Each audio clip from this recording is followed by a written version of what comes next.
โยพวกเอาสติปัฏฐานราศีป้าว่าวันนี้ยางยาว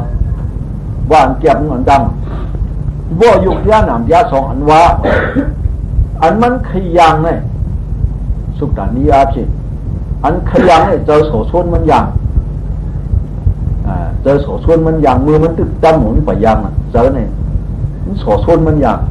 ยางยาวนี่เจอโสชนมันปีหนึ่งตรงที่ยางฟ้านี่พวกยางก็เคยกึศไว้อยู่ในกองเต็นหนึ่งแหละแต่ตั้งเฉยนั้นทำไมนามังกิสตุกามดายารูปังกิสยินามังนันติอาดิกิสตุปากามดายาตัวโลโตจอมรูปังยุติอาดิกิสติตัวอีเจอในเสื้อมันกว่าสองกว่าหลงตีนเนี่ยเจอในเสื้อมันกว่าสองกว่าเจอในเสื้อมันยังมันสองยังพวกน่ะเขาลี่หลานมาเนี่ยมันคึกยังไหนเขาเลยอยู่ในโมหะเขาลูกเขาจึงกระเฮือนมาเถียงเนี่ยเขาต้องเหตุกรรมเนี่ยอยู่ในโมหะร้ายอันเขายังเนี่ยเขาพูดในบิดโมหะเขาเนี่ยมีโมหะทั้งผมงั้นมันเป็นนิสัยอย่างยาวยังเนี่ยผู้ซ้อมบอกว่าเจอมันกว่ามันต่างกว่าเจอมันตั้งก็ยังไว้ลงห้องตั้งเนี่ยก็เป็นหนึ่งเลยหนึ่งมันอันนี้สัตยาก็ยาวกันในทุกขาดยุกยาหนามยาเรายาวกันนะอันขยันให้เป็นเจอที่ตีเลยนับซึ่งไหนเนี่ยนับพอนับพอเนี่ยเป็นที่กว้างหน่อยยาวหนึ่งตัวลีเว้ยลีหนึ่งวนทำหนึ่งกายอย่างเนี่ยบีวนทำตัวเดียวคู่กันตัวเดียวติเกติธรรมะตินาวาตุติตุดามะตินาวามุดามะตินาวาวิญญาดามะตินาวาเขาตัวเดียวคู่จะไม่กว่าอย่างเลยนี่ยังว่าเนี่ยก็ยางเสยต้องมือพองยุกับพอกอย่างนั้นที่จันอมันอีการดับมือยุพอกอย่างเขาเสยผู้ซ้อมมาขนาดนี้ยางพอเดียวสู้หูยาวเคยว่าวยาวเนี่ยเพราะว่าความมันเนี่ยเคยเลี้ยยาวเนี่ยจุกยาวเนี่ยต้องซ้อมกับจีนันที่พวกนี้ต้องหรือยุกต้องหรือหนาบินจงยาสามบ้านอย่างว่าที่หิปฏิสันติเนี่ยถ้าว่าเขาไปได้มาผลนิพพานช้ำฉากว่าเจกันแล้วนี่ก็ตีเลยตีอันนั้นตัวหิอันว่านั้นมันบ้านอย่างนี้เลยเป็นกว่าเจสันตินี่บอกเป็นตุ้ยเนี่ยสองเอโก้เนี่ยหนึ่งเอกาหนึ่งตุ้ยสองที่สามว่าจงเสื้อมาเสื้อที่อ่านเขาจ้างไว้กันเนี่ยเป็นไว้สามอันน่ะยุกที่อ่านน่ะนามที่อ่านงานที่อ่านน่ะสามอันน่ะไปเลยมาผลนิพพานช้ำฉากเสียเด็กเจสันติเป็นเล้าเนี่ยเป็นนางของน้ำหังหลีมีงานเป็นซ้ายหังหลีมีงานเจอปุริตุรมาอาสานีที่เป็นมาที่ไรที่บริสันติมังพกหันกีบางตัวนะปรมาธรรมเป็นสุชามีเนินนั่นยาวที่หันเนื้อทางจิ๋วในก่อนเยอะไว้ช่ำอยู่เนี่ยเนื้อทางจิ๋ว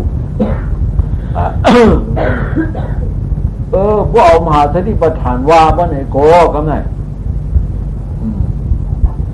ยางยาวอันยางลงกว่าเนี่ยเป็นกายานุปัสสนาสติปัฏฐานยางลงกว่าเนี่ยหลีไว้หลีเป็นสุขเวทนาว่าหลีก็ทุกขเวทนานุปัสสนาสติปัฏฐานยาวอันเสริมผัดยางเสริมตรงที่เขายางลงกว่าเนี่ยสิกานุปัสสนาสติปัฏฐานมันเป็นขึงไว้มือมันยุบชนที่หน่อยเดี๋ยวมันผัดยางอย่างนี้ยางวันนี้ก็คู่ซ้อมหนูก็ย้อนลุกก็จำเสร็จก็คู่ซ้อมหนูยืนหันเฉพาะมันหนีงามธรรมานุปัสสนาสติปัฏฐานธรรมานุปัสสนาสติปัฏฐานสติปัฏฐานสี่บ้านนี่ก็มันดีเลยกว่าจ้างนั้นกายเขาเอากายานุปัสสนาสติปัฏฐานก็เอาเวทนานุปัสสนาสติปัฏฐานเขาเอาสิกขานุปัสสนาสติปัฏฐานเขาเอาธรรมานุปัสสนาสติปัฏฐานที่เอาพวกอันเจอพวกเหลียวก็ย่อตามกันมือเหลียวกว่าทั้งหมดทั้งเสือเนี่ยมันโดนเมียมันลองผ่าตีไว้หนังเขาจ้าง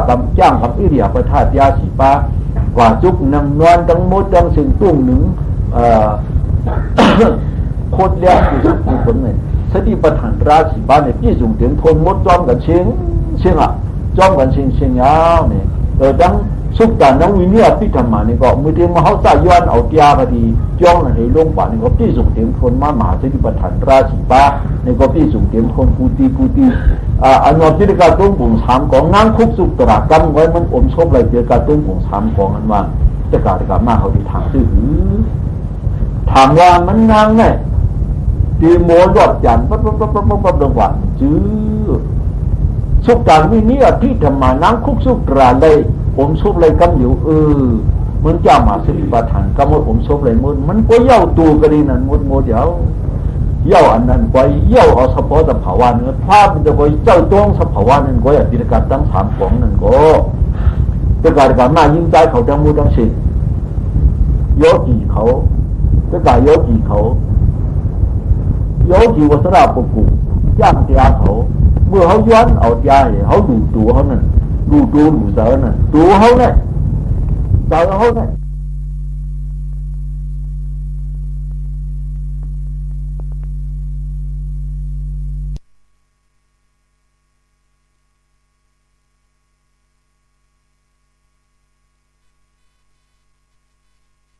ใครแพ้ดาวคนนี้หลบแพ้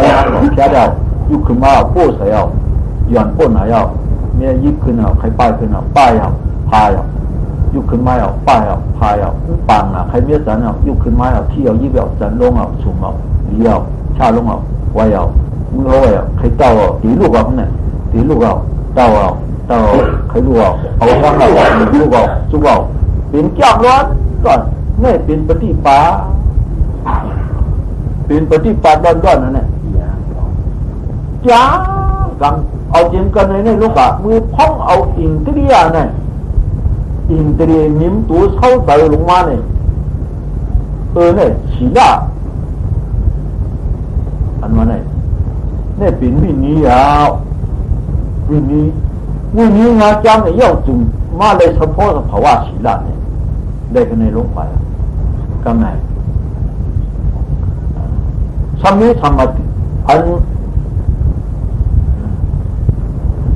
ลุงกว่ากามาเขากว่ากามาก็ต้องเป็นมาที่เตากุลังสมตัวเสือพวกหันก็หันยับพวกยินก็ยินพวกมีนก็มีพวกหอมก็หอมยับเจ้ากว่าที่สมที่ตัวที่เสืออภิธรรมะเจ็ดจังย่อมมากันเช่นอย่างนั้นอภิธรรมะในยุคที่เป็นนอนจังหนังที่ต้องเป็นกำลึงยุคที่เป็นนอนจังหนังที่ต้องเป็นกำลึงนี่เป็นอภิธรรมะเมื่อใกล้อันดับเนี่ยเมื่อย่างกว่าจะขยันมันต่างอย่างนั้นนั่นเป็นสุขจารเนี่ยเราเป็นนอนจังยุคต่างเป็นกำลึงเป็นอจ้องอจูกันไหมจ้องจูสองเปิดเท่คืออภิธรรมะเนี่ยมันมีหกอันไว้ที่เที่ยมันเนี่ยมีเตาคนสดตัวเตออันว่าอยู่ใบยุงตาแต่กันยาแต่พอเจอใบยุงธรรมะอยู่มีไว้หกอันเนี่ยอายุหกอันเนี่ยก็ยาวเขาว่าด้านนี้มาตีหูเนี่ยกันก็ไม่ด้านนี้มาตีหูเสียงนั้นมัวมาอย่างว่าเอาเสาไว้ตีหูเนี่ยยินอันนี้เสียงนั้นตาอยู่เสียงนั้นเป็นตาอยู่หูชายมาตุ้มโตหลอกกันนะครับไงเหมือนเขาต่อยกบตองนั่นเนี่ยเหมือนเขาต่อยมองนั่นเนี่ยขามาตุ้มโตหลอกกันยุคเจ้าทองอันนี้เปลี่ยนทีนามเจ้าจำปนเนี่ยเกี่ยกังมันต้องเสาหลงเนี่ยต้องเสาหูเนี่ยคาโป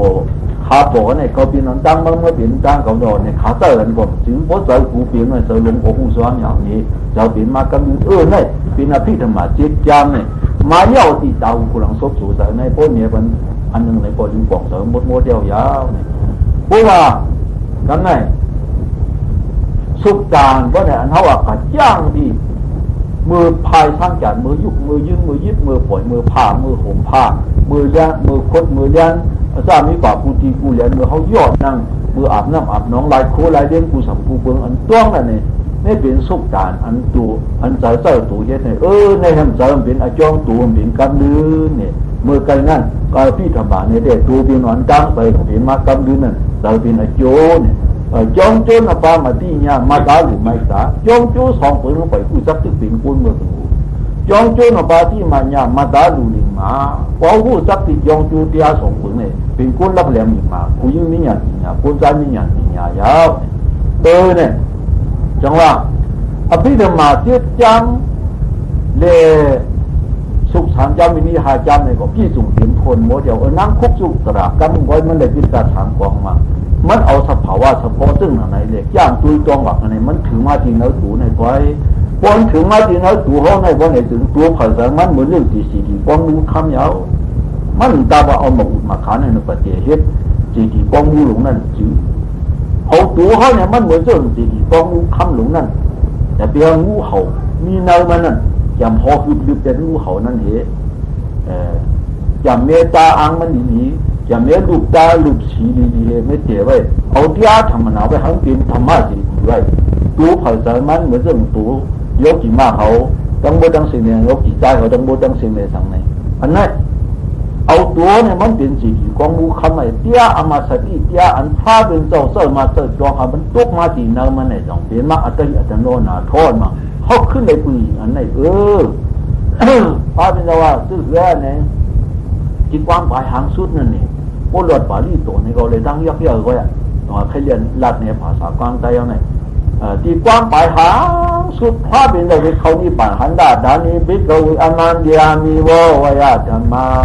ดังราปมาตินาสัมบาติธาในวางปลายหางสุดพาเป็นเจ้าสับตัวเปลี่ยนชื่อว่าที่เขานี่ป่านนี้สิงจะผู้ไว้ลงไว้เลยหลักความคนไอ้เหี้ยเลยมันจะเขานี่ป่านกว่านั้นมันต้องการป่านเพียงสิบพอนั่นว่าหันดาดานิเบกเวอนันเดียมิววยาธรรมาตังราปมาตินาสัมบาติธาคนนี้อ่ะความทำตรงนี้เบกเวไงจิตตาจิตมิโรเบกเวตังบราเปลาเมโกมยตุยจตาโอจิตามียโตหันดาดานิยคุวะภากาลานายโวตินจิตาจิตมิโรอมันเดียมิงาพยามิงจาตุมุปาเต็งขายากุยชินสังชินสาโดกายาเต็งขายาပြောချင်းဆိုချင်းစားသောဝစီသင်္ခါယတွေးချင်းကြံချင်းစားသောစိတ္တသင်္ခါယထိုသင်္ခါယတရားတို့သည်ဝါယဓမ္မာဖြစ်တတ်ပြတတ်သောသဘောတရားရှိကုန်၏တန်ဓမ္မာထိုဖြစ်တတ်ပြတတ်သောသဘောတရားတို့ကိုအပမတေနာမမိမလျော်ချင်းပြီးဟူသောအပမတ္တတရားဖြင့်တံပါတိထာပြည့်စုံကြည်ကြကုန်လောnàyท่านจะเข้าไปความไปหางชูดเนี่ยนี่ก็ไว้รวมจะเปลี่ยนเขาขันด้าแต่นี่เนื้อยามมาเปลี่ยนเนื้อยามตัวหรือเนี่ยวอก็ที่สูรุกใจดูยิ่งเขาตั้งมือตั้งสิ่งนั้นอามันยามีมาเลยเขาที่สั่งลาด้วยสูงมือวันนี้ดูฮะที่เขาไว้รู้ฮะจะเปลี่ยนเขาตั้งมือตั้งสิ่งตั้งครา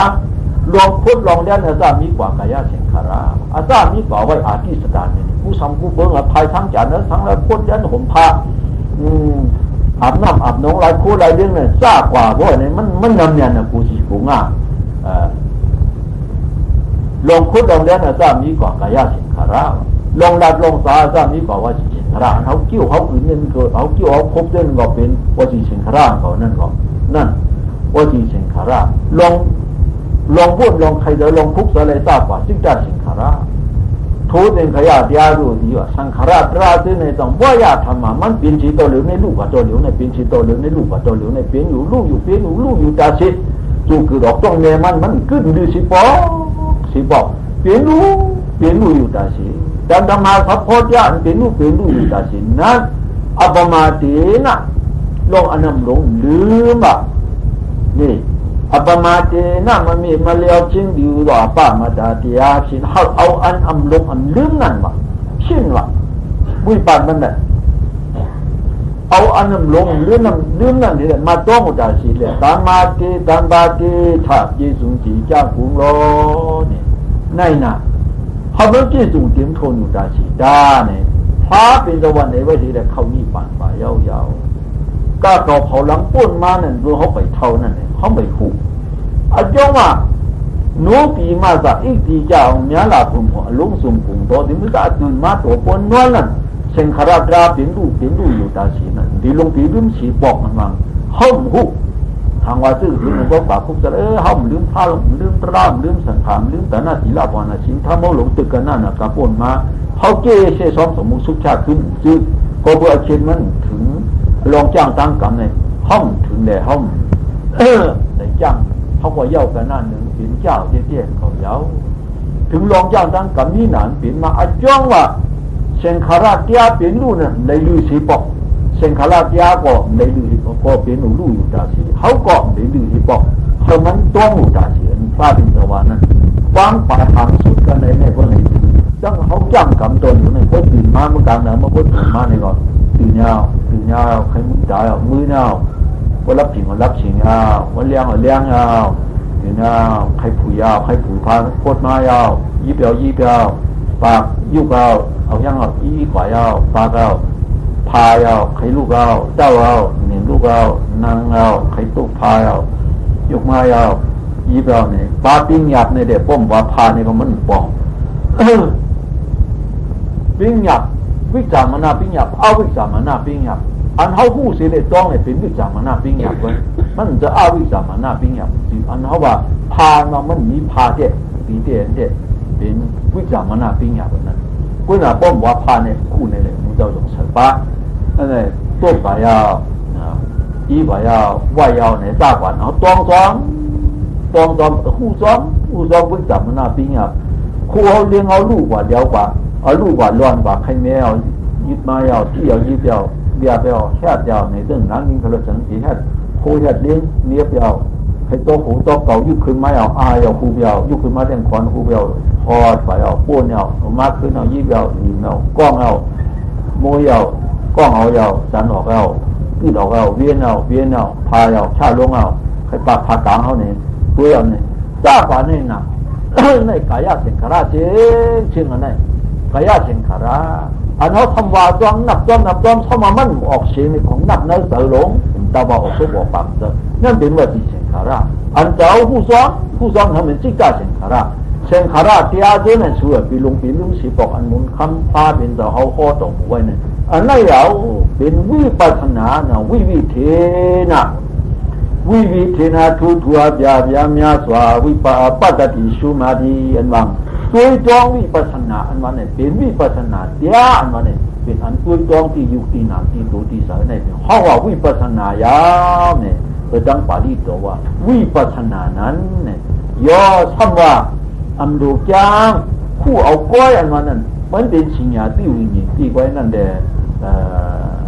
นั่นเจ้าเขาไว้นั่นรู้กว่าเนี่ยเสื้ออันเจือกในกอเป็นเฮ็ดถูอันเขาเจือกในกอเขาทำอันเฮ็ดชีเนี่ยปีนี้เปิดเตือนมั้ยนะพระเจ้าตือพอจ้างนั่นเหยาเนี่ยป่วยเป็นเฮ็ดกว่าอย่างนั้นเขาหมอจ้างอันนั้นนี่เขาจ้างในกอเขาจ้างเอาจนหนังนี้นานเขาเฮ็ดในเฉเนี่ยต้องติดมาถึงไหนเนาะอันจ้างกรรมที่ไหนเลยว่าวิปัสสนาเนี่ยเลยว่าสติปัฏฐานตราสีปะโปเป็นโปจ้างหนังไหนในสองที่ว่าเป็นภาวนาเนี่ยว่าจ้างหนังไหนในสองมันผู้ซ้อม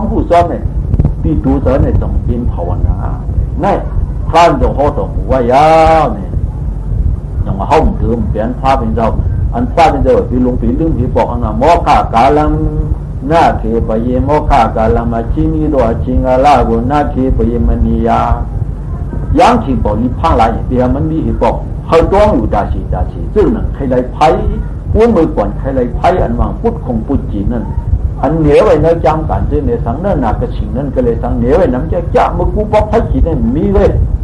ไพ่จีเจ้าจีดูตัวเหลียวไงสั่งเปลี่ยนมาป่านเองก็เลยเปลี่ยนคุณหัวคำมาไว้ลงหมอไพ่จีง่ายเสียลิ้นปันตรงนั้นมาคืออ่อนตั้งลิ้นปันตรงคืออันนั้นสั่งพูดบอกเปลี่ยนมานั่นนะมือกูฟ้องนั่นโอ้หลวงไพ่วันไหนเลยย้อนกันขึ้นเจอขึ้นเหนือนะที่เขาคุ้นเขาในเขาอยู่เมืองที่ไกลเมืองเถิดนะเขาได้เขาจะไต่เวียนตัวในเขาดังเลยหันอยู่มือเรียกว่านั้นเวลาอ่อนตั้งเขาเตี้ยเลยนั้นปอกมาก็ไพ่ฉีดนั่นก็มือกูฟ้องว่าใครเลยไพ่ในพุทธของพุทธจีนองเป็นบักอันไว้ไม่นั่นซ้ำนี้มีสานู่นนอนมาเฉาเชไม่เรียมดึงมาเฉานะมีสายจะฝันร้อนนั่นร้อก็แกลกทั่วมาหนีบอกพอทั่วไม่นั่นไม่มานี่เย็นเป็นไพ่มาจับมาตีนุนนั่นพอจับมาตีนุนอย่างเอามิสานในทางอันไหน เอามาตู้จับไปตีนก้านนั่นทั้งนั้นมาจับไปจังเดียวใส่ไผ่สีแดงคงกินข้าวนึ่งกินข้าวหนาจังนี้เป็นข้าวซุปพักข้าวอะไรกำพองเนี่ยหมอเฮ็ดปีนะว่าพวกกำพองมึงเลี้ยงมาก็หาย้อนไผ่ขึ้นนั่นไหนเนี่ยเอาไผ่มาใส่ขึ้นนั่นก็มีก่อนกูบอกพระเป็นตัวว่าอันใครเลยปุ๊บใครเลยจ้าเขาตีได้จ้างซึ่งนั่งตีใครตีเลยจ้างเอาซึ่งนั่งทุบไผ่อันเขาใครเลยไผ่นั้นเนี่ยในพระเป็นตัวเขาตกไว้เนี่ยอำลือสิบอกมาโมฆะกาลังนาเขปเยโมฆะกาลังนาชินีตัวชิงกาลาโกนาเขปเยมณียาอันนั้นอำลงหรือมีบอกป้อมลงหรือมีบอกปิดอัปามาดายามันมีมาเลือกชิ้นที่อัปามาดายาชิ้นอ่ะเขาเลยหน้าเอาเนื้อใส่ก้อยลงส่งหรือว่าออกซบออกปากก้อมเด้อพอยุกนี่ก็ยุกยาวพอยืนก็ยืนแนวที่แนวเนี่ยซึ่งนั่นเนี่ยอันไหนอันเขาตุ้ยต้องกินหรือยุกเนื้อหนามไหนซึ่งด้านนี้มันเป็นสติปัฏฐานราชีบ้านอันนั้นสองที่ห้องว่าภาวนาเนี่ยเนื้อจ้างการลงนั้นเนื้อปีรกาสามกองในคนเนื้อว่าอยู่ทางชายาวเนื้อวิสุทธิมักในคนเนื้อไว้ทางชาบ่หื้อเนี่ยยาตมาปนากายเวรนาติดาธามิรุกินสิธรรมังนามาติตวะภวนานามานาทีเนี่ยบางปาริโตเนี่ยมาติเนื้อนั้นยาตมากายเวรนาติดาธามิรุกายเวรนานุปาดนาสติปัฏฐานเวทนานุปาดนาสติปัฏฐานสิตานุปาดนาสติปัฏฐานธรรมานุปาสติปัฏฐานโทปฏิสติปัฏฐานเดียตัวตนเก่งที่ธรรมังแต่ทรงแต่คู่ต่อสติปัฏฐานเดียโกอนามาเดตวานลงมาคืนดีสิโตยาตมาเจนจังภาวนานามาภาวนามีดีนัตถิมสีตตมาถูกจังกินที่ธรรมังแต่ทรงแต่คู่ต่อสติปัฏฐานเดียโกมนาติกาจะปังนลงตุนอาดีเนี่ยว่าอนาคมันก็สบายโลกนะพอยุ่งย้ำตัวเตี้ยหนุนยักษ์ใหญ่นั้นเจ้าไว้วิสัยปังใจกำเหลียวกายอนุปัสสนาสติปัฏฐานอันวางเนี่ยมาอันเอาตูจ้างอันต้องตีตูทั้งหลายเลยทั้งอันต้องที่เวทนาพอเจ็บมากก็เจ็บเอาโอ้โหใครมากก็ใครเอาต้องอาจจะไม่ต้องเจ็บมากก็เจ็บเอาดีมากกว่าอันเดียวต้องซึ่งนั้นเวทนานุปัสสนาสติปัฏฐานก็เลยทั้งเจ้าผู้เจ้าเพียรเจ้าเหลี่ยเจ้าลามาคุกเจ้าอะไรคุกเจ้าอะไรว่าเจ้าลามาก็เจ้าลามยาวเจ้าลีมาก็ลียาวลีมาก็ลียาวก็ไก่มาก็ไก่ยาวส้มมาก็ส้มหนามส้มกลมส้มหนาวซ่ามีกว่าอันต้องอันเจ้าเป็นคุกเจ้าอะไรกว่าซึ่งนั้นดังโมดังสิ่งนั้นสิกานุปัสสนาสติปัฏฐานก็เลยทั้งคุกเจ้าอะไรใครเจ้าทบมาเปลี่ยนมานี่วรณะยาอุทิจับยาประจัดตัวสาเตอร์ลำพุทธโผไม่มาจ้ามีกว่าก็จ้องซ้อนหนังมันเปลี่ยนมาเนื้ออาญาเนื้ออายุหกปาเปลี่ยนมาที่ตาในก็ซ้อนเปลี่ยนมาที่หัวซ้อนเปลี่ยนมาที่คู่หนังเปลี่ยนมาที่ศพที่ตูที่สารคู่ซ้อนกูตีนั้นที่ไกลลงพุทธทำมายุงสัพพ่อเนี่ยมันมีเสาเนี่ยคู่สัพพ่อเนี่ยเหมือนเรื่องที่เขาทำเมื่อวานนี้ตอนนั้นยุบเป็นตูต้องเป็นเสายิบเป็นตูต้องเป็นเสายิบเป็นตูต้องเป็นเสาเป็นเจ้าเนื้อตูเนื้อเสานั่นอันนั้นเป็นสุขการนี้ลงอภิธรรมานี้เขาตากว่าเจ้านั่นอภิธรรมานุปัสสนาสติปัฏฐานนั่นมันว่าเพราะว่าตาเนี่ยว่าห่างเป็นตูต้องเป็นเสาที่หูเนี่ยว่าชิงเป็นตูต้องเป็นเสาปีกวางใจที่คู่หลังเนี่ย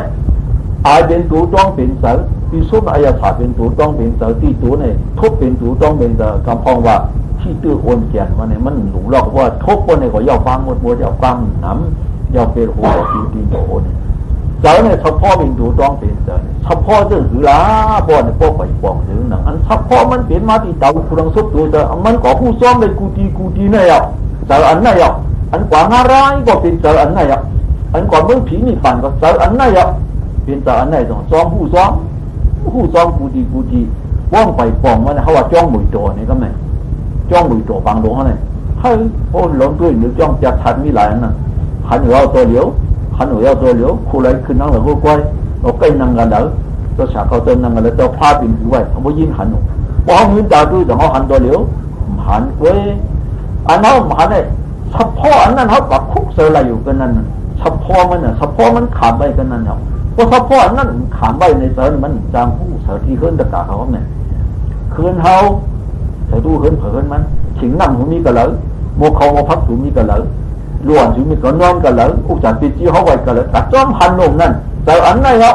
โอ้อุปจารเขาห้อยเป็นอันลีมันนั้นอันกว่างร้านก็เป็นเจออันไหนเอาเจอได้เป็นเฉพาะมีเฉพาะอ่ะจางเอาเฉพาะเนี่ยอันตัวกันในเดี๋ยวในกายเวรนาติกาธรรมะเฉพาะตราเนี่ยสติปัฏฐานตราชีบันชีอันไหนเนี่ยจริงที่ธรรมะได้ทรงได้คู่ต่อสติปัฏฐานเดียโกวะนังกาวามาสติปัฏฐานตราชีทำชีเปลืองหนึ่งนั่นอันนั้นมาเด็กตัวนลงมาตัวตีสีโตพอห้องหมอเฉยใจช่างเจ้าห้องจ้างห้องกำบ่ในเจอภาวนานามาภาวนามีปีภาวนาอันวันนั้นจำยะธรรมาจินยองขบอันนาทีนี้ว่านาทีมีชีวิตนี้ว่าที่มีสติปัฏฐานเจ้าภาวนาเนี่ยภาวนานามาภาวนามีปีภาวนาอันวันนั้นจำนาทีนี้ว่ามีภาวนาว่าพร้อมจำสติปัฏฐานนั้นก็จะมาถูกยองก็เพื่อนนั้นเลยจริงที่ฐานังได้ทรงได้คู่ต่อสติปัฏฐานเดียโกอันนั้นว่ามาสติปัฏฐานก็ยาวนาที่จะทำมาสติปัฏฐานตราชีบึงนั้นมนาติกาดบังนหลงปุนาทีเดียวช่างใส่พอเผงมันกูว่าจริงกูลูกจ้างลูกกำยาวลีจ้างลีกำยาวมันบอกมาว่าจึงนั้นในนะในหัวเดียวหลงในกูบอกหลานเราผมจะพอเดียวหลานเนี่ยจึงในลงจ้างตั้งกำเจ้ากำมายิงใจของอันกำจ้างมากำมาในชิ้นจ้างเขาเลยซื้อมาซื้อผูนี่กี่ฐานเนี่ยขาดกว่าเป็นกำอันเขาหู้เนี่ยแขนเป็นเอาวิสาที่ตีละอันเอาสะดวกปันตรงแล้วผมว่าสามคงเลยมันจะสังเลยสองเป็นโลภะเป็นโทสะเป็นโมหะมาตีลิงเพตีลิงอีพวกผู้เป็นเพียพวกผู้คนในกอกกระถินพวกผู้เป็นเข็นพวกผู้กอกกระถินมาตีลิงจวยตีลิงเปอีพวกผู้ก็สืบยาวพวกผู้ก็ขัดข้าวเขาว่าความใจพวกผู้สืบยาวพวกผู้ขัดข้าวมันเขาว่ามาตีเลี้ยงตัวตีเลี้ยงเปอีปุ๊บว่องคู่มันนี่ก็สืบยาวที่จึงดอดน้ำตาโปลอยปุ่นมามัดแถวกันในว่าแถวลงป่าสืบยาวกว่าที่เหมือนจึงสืบโยนั่นยงเตรียมสืบยันยันกลุ่มแถวมาเมืองปางหลงในถ้าป้อนอยู่ในมันสืบยาวทำทลายน้อยป้อนคู่ในสืบยาวกว่าที่เจือสืบยาวกว่าที่ถงแถวเมืองอะไรมาเมืองผีถงมาในเมืองกวนถงกว่าเป็นกระดิ่งหมูบุญลูกที่หมูถงอ่ะที่เป็นกวนลูกที่กวนถงอ่ะที่บูบุญคือสังขารยาวกว่าติ๊กเนี่ยตีเลี้ยงตัวตีเลี้ยงเบย์พอเขาพูดไปเนี่ยขัดเกิดกันเนี่ยขัดเกิดเข้าไปเลยเจ๊ที่มาผูนิบัติช่างสันนี่ก็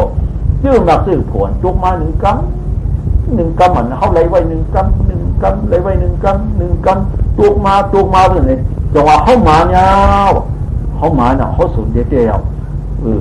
นี่จากนั้นเขามาเป็นกู้น่ะเขาไปรู้สิไลไปว่าสิกันเขาเลยจ้างเมียในวันไหนจึงจังหวะเขามาเนี่ยป้อมผู้ก็เป็นพีป้อมผู้ก็เป็นเขียนป้อมก็กระเย็นเนี่ยเป็นเขียนมาตีเลี้ยงเป้ตีเลี้ยงเนี่ยนะป้อมผู้มันเนี่ยเป็นพีป้อมก็กระเยียเนี่ยจังหวะการจ้างการกำการผู้ตีตูตีเสือการจ้างกำที่ไหนวันไหนอันบนว่าดีจ้างเนี่ยไปยุ่งเปื้อนในการทำความดีสิ่งสุขของเขาดับซึ่งอันว่ามันโลกจ้างอันวันนั้นมันโลกจ้างนักวิสาขาเขาคนจ้างคืออันวันนั้นคนเอาถอกกันวัตถุอันเห็นเงี้ยกับซึ่งนั้นว่าไหนแต่พี่ก็อยู่นั่นวิเป็นสิ่งที่อยู่ผมมันจ้างอยู่นั่งเก่านั่นเพียงสมาธิมันมีวันมันอะไรนั่งกาลีเนี่ยนั่งกาลีวันลูกยิงสัตย์เทนั่น